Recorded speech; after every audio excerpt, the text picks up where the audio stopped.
When Melbourne launched in 2020, it was really the first of its kind that had the capacity from a people point of view and the frequency of the wave and the quality of the wave all combined into one, and that's really what made the whole thing work. And the rest is history. When you look at a surf park and what it can create for a broader audience, yeah, that's when that moment kind of hit home. I think that this is real, this is something we could do, but it all came down to the technology, the cost, the ability to build it, because all of these things are quite technical to do. Putting 2 metre barrelling waves in a 2 hectare lagoon away from the ocean is pretty unnatural, right? So that's a tough task, and you had to overcome all of those things. I grew up around a very competitive surf break where I learnt, and it could be a little bit scary at times. Whereas here you've got a truly democratic environment when it comes to catching a wave. Everyone gets a wave. There's no competition for the waves because it's on tap.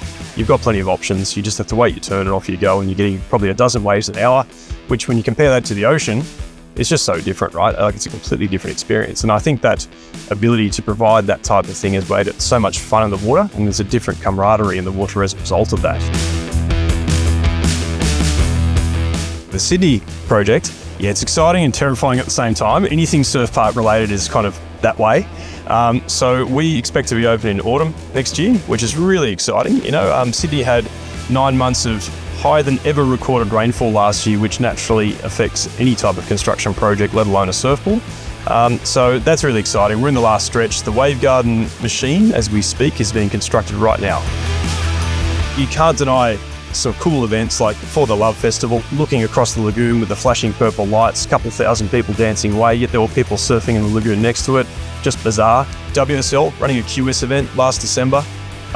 Huge thing, just to get that sort of credibility of being able to work with the WSL means so much to us, and we want to make sure we respect it and honour it, do the right thing and help grow the industry.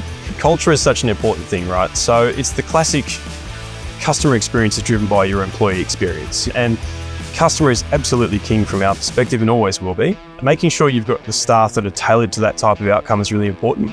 You need a blend of surfers and non-surfers and no surfers, like all sorts of different people on your team. You need that diversity. We really want to hire smart people that want to get things done, that can overcome challenges, but have a smile on the face when they achieve, and that's really what it's all about. So we've been very fortunate. We've got a pretty wacky mix of individuals, there's no doubt about it, and that can be a handful to manage sometimes, but it's an exciting handful. It's definitely an ambitious industry to be part of, and we'll see some growth in the sector, but there's no doubt that there's a lot of excitement around the surf park space at the moment, and being able to pioneer that, it's really exciting, but also quite terrifying. You've just got to stick with the path and fight through all the challenges and get there, and that's where I see the excitement.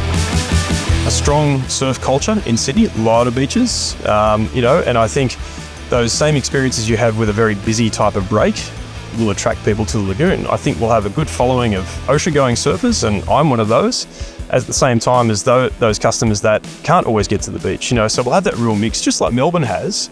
But the beauty of it is you're quite central from a city perspective, and your access to the western suburbs is great. Your access to the beaches is great. All of these zones are within an hour drive, so it's not far to go. And I think people are just excited to see what it is and what else is on offer.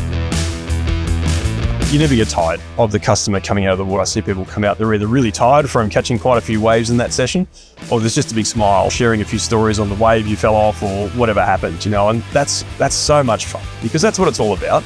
And you really are sharing an experience with someone, and they're going on their own journey, so that creates a bit of a bond. It's really unique, and I think that's the part that I never get tired of seeing.